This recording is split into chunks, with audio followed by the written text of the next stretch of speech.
Visto que existe uma infinidade de substâncias em nosso planeta, os químicos decidiram separá-las em grupos cujos objetivos sejam apresentar propriedades químicas semelhantes.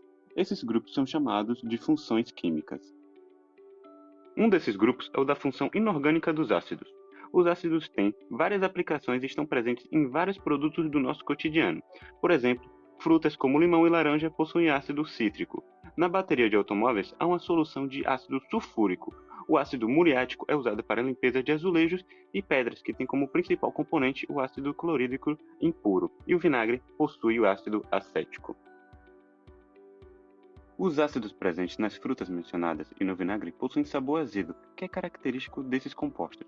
Porém, esse não deve ser o fator que deve ser usado para identificar se algum composto faz parte dessa função, pois muitos ácidos são extremamente corrosivos e tóxicos, como o ácido sulfúrico da bateria de carros. Muitos ácidos são perigosos, pois são tóxicos e corrosivos. Portanto, os cientistas usam outros critérios. Um deles é seguir a teoria de Arrhenius, que diz o seguinte: ácidos são compostos covalentes que reagem com a água, sofrendo ionização e formando soluções que apresentam como um único cátion ou hidrônio, ou o cátion hidrogênio. Os ácidos.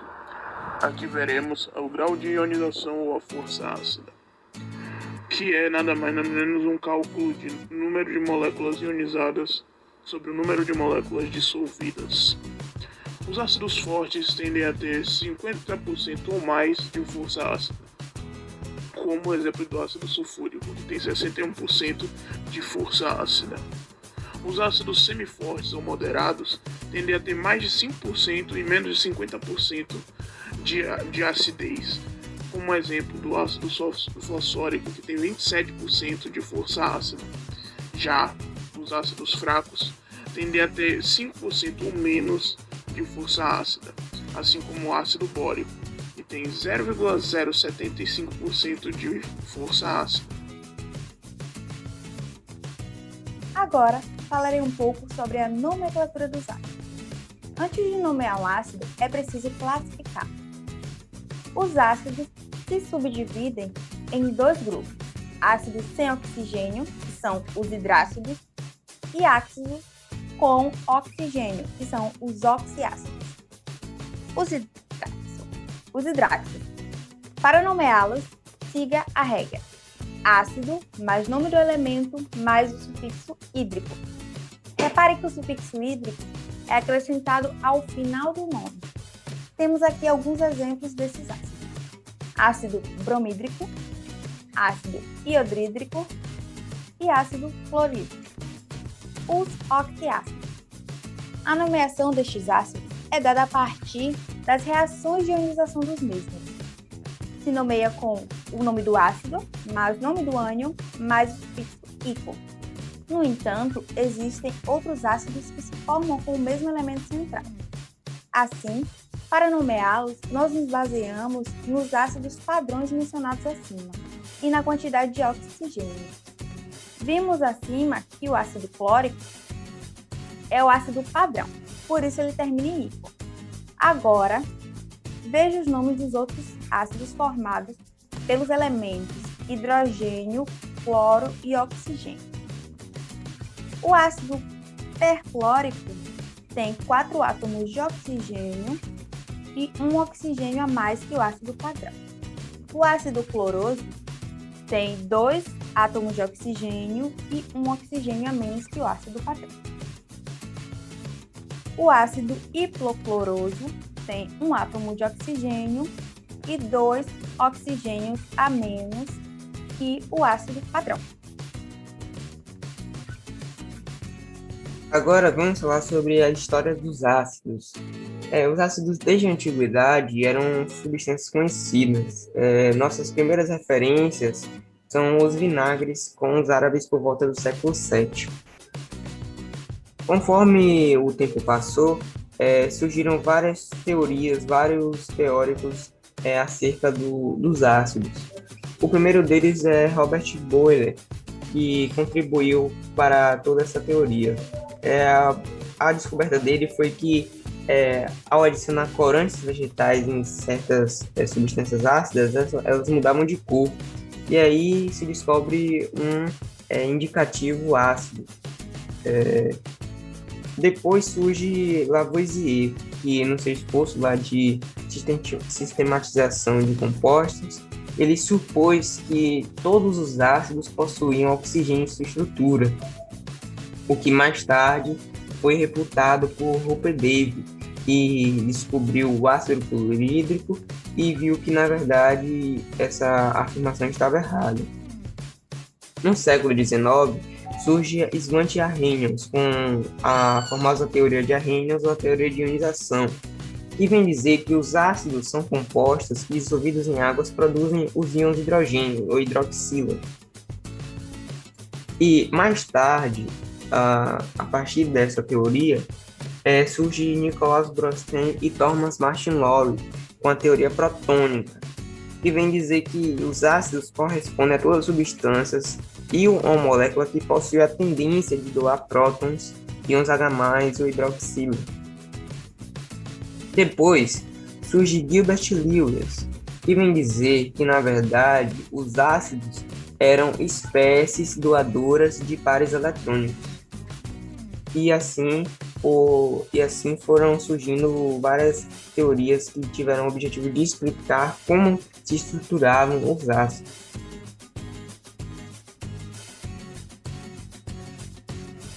Utilizações e aplicações. Os ácidos são substâncias químicas que apresentam diversas aplicações no nosso cotidiano, como o ácido sulfúrico, que é o ácido mais utilizado. Ele é bastante utilizado na produção de fertilizantes. Cerca de 60% dele é utilizado na produção de fertilizantes. Ele é usado para decompor as rochas fosfatadas, assim produzindo o superfosfato, que é um ótimo fertilizante. Também é bastante utilizado na área farmacêutica. Ele é utilizado na síntese de medicamentos. Por sua grande capacidade de desidratação, ele é utilizado como catalisador, acelerando o processo das reações.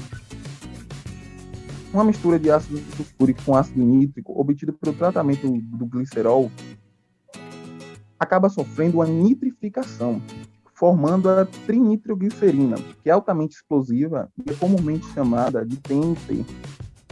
Em animais e plantas também é encontrado ácidos. Alguns ácidos é consumido nos alimentos, como a vitamina C, que é o ácido ascórbico.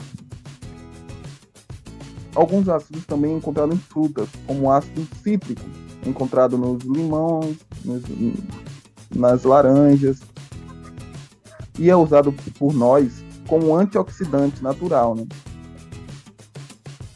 E o ácido málico é encontrado em frutas, como maçãs, peras, é utilizado na pele também, e também é utilizado na limpeza do fígado.